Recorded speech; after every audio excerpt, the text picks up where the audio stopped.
Okay, Western Kansas Prepper again on part 2 of my bug out bag video. Haven't even opened the bag yet. I told you this was going to take some time because I want to explain why I have what I have and, again, what capabilities it gives me. I don't want to just open the bag and throw everything on the floor and go, there it is. Kind of reminds me of guys I used to shoot pool with that would just, put the ball on the table and say, shoot the effing balls, They didn't want to coach you or explain, why they had what they had, what strategy they had. So, anyway, I have some things attached to the exterior here, and, primarily you're going to see this other bag I have attached. This I can carry with the backpack, but it's attached with a carabiner there. But I'd probably not be carrying this, or I'd have it in my hand or what have you if I were actually traveling with it. What it is it's a Black Hawk. Excuse me, I got to get this off the carabiner, and you see it's giving me a little bit of a challenge there. Okay, there we go. This is a Black Hawk medical roll, or just a roll. But I've used it and employed it as a medical roll. I believe that's one of the main functions they intend you to use it for. You can see I really like it has the Velcro, but it has this compression straps that are nice. I think it cost me $15, $20. I can't go through all the. I'm going to do this in a separate video, but through all the capabilities I have here. But the nice thing about it, is that it's all laid out and has everything that you can see in plastic visible pockets, transparent, so that you can get the things quickly, you can see what's in there, and then, also, if you're the one in trouble, somebody can see the things themselves and get to them and maybe assist you. This has so much in it.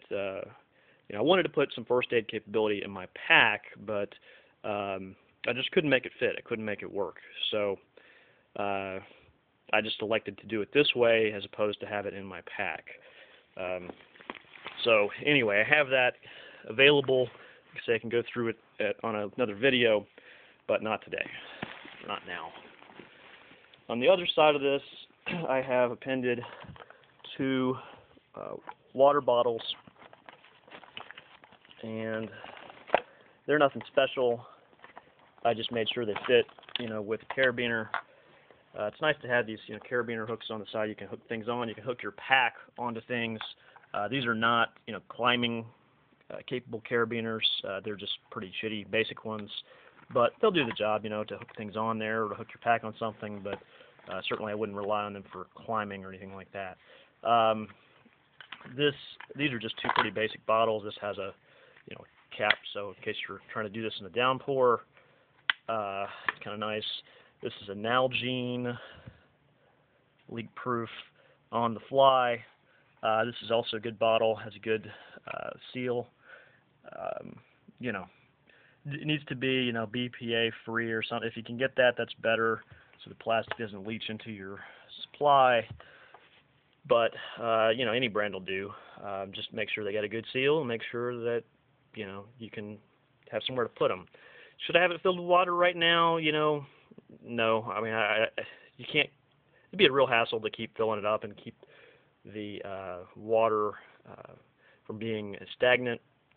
So, I'm not going to do that. Some people may or may have a bottle of water. I just didn't have the space to do that. And, water is the most important thing. But as you see when we go through this pack, I'm going to have several ways I can get water in this pack. Water is the most important thing. Water is the name of the game. You can live without food, for 3 weeks. You can live without, you can't live without water for 3 days. So, if you don't have water, you're going to be dead. Another thing I have on the exterior of this pack, I've got this little carabiner compass. Has a little digital thermometer on it. Tells me it's, well, I don't know. It says it's 99 degrees in here. I don't think that's right. Oh, it says error 99. Okay, well, that's not good. I don't know what that is doing, but anyway, I'm not relying on it for that purpose, but I just want the compass, because it's better than having a 10 plate or tin, can and a piece of magnetized metal, having to do that. Another one over here. You're going to need direction. You don't want to be lost. So it's nice to have that. I don't want to have a GPS device because, I could put one in here. It might be helpful, but I might do that at some point. But, the batteries on that are going to be down pretty fast.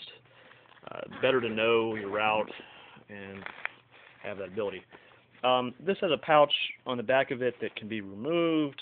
Again, those are the nice back pad supports on this, but this is the exterior we're going to go into here, and I'll show you what I have on the back of this.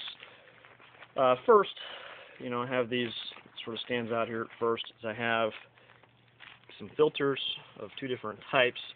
I've got coffee filters, just some regular coffee filters, and about 30 of them or so. I've got some mask filters. They just kind of fit nicely together in there, again, for space.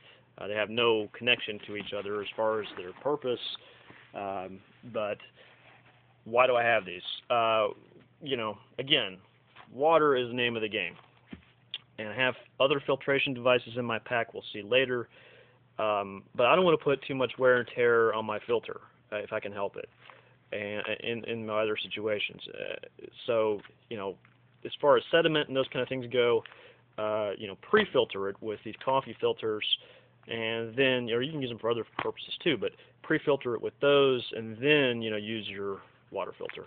It saves your filter, and again, these cost nothing, and they're pretty light, so, not a big deal to put in there.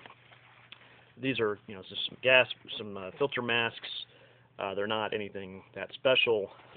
Some are a little more sturdy than the others that have these metal clips, but they are good to have in case, especially if you're in an urban environment. Everybody remembers in 9/11 with all these people choking on dust and dirt and all that, and bleeding out of their eyes with that. You don't want to be messing with that.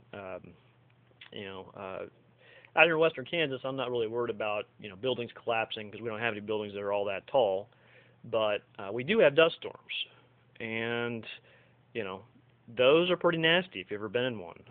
You don't want to be breathing that crap. If you're out there in the elements, a dust storm comes up, you're gonna be glad you had these. These are going to be helpful. So again, they don't weigh much, inexpensive, so why not have them? Okay, you can see kind of the layout here. Got some 550 cord here, just a basic variety, general utility paracord.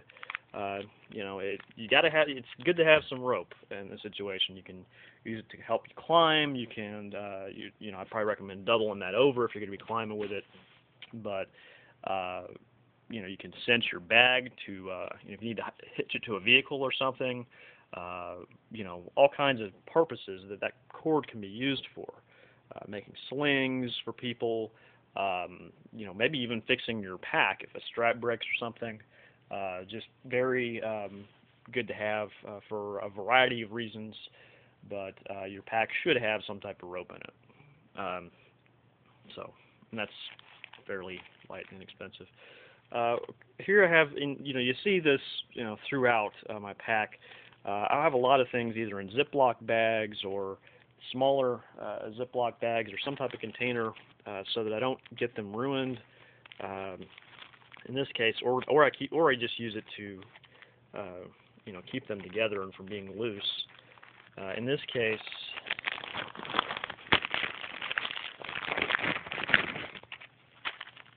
what I have here these are shop towels, just bundled together. Again, very handy for cleaning, for in an emergency. They can be used as sponge to soak up blood, those kind of things. They're just handy to have around, so that's why I got them in there. This is just some tin foil, aluminum foil I've got packaged together. You can see how it reflects light. It could be used to signal, but it mainly is I have it in there because I believe the cooking system I have, I'm going to want that to cook on or to cook food. So I want a way to cook it over a flame. Got a pack of playing cards in here. Do I need those in here? No. If I thought it was worth the space, I'd get rid of them.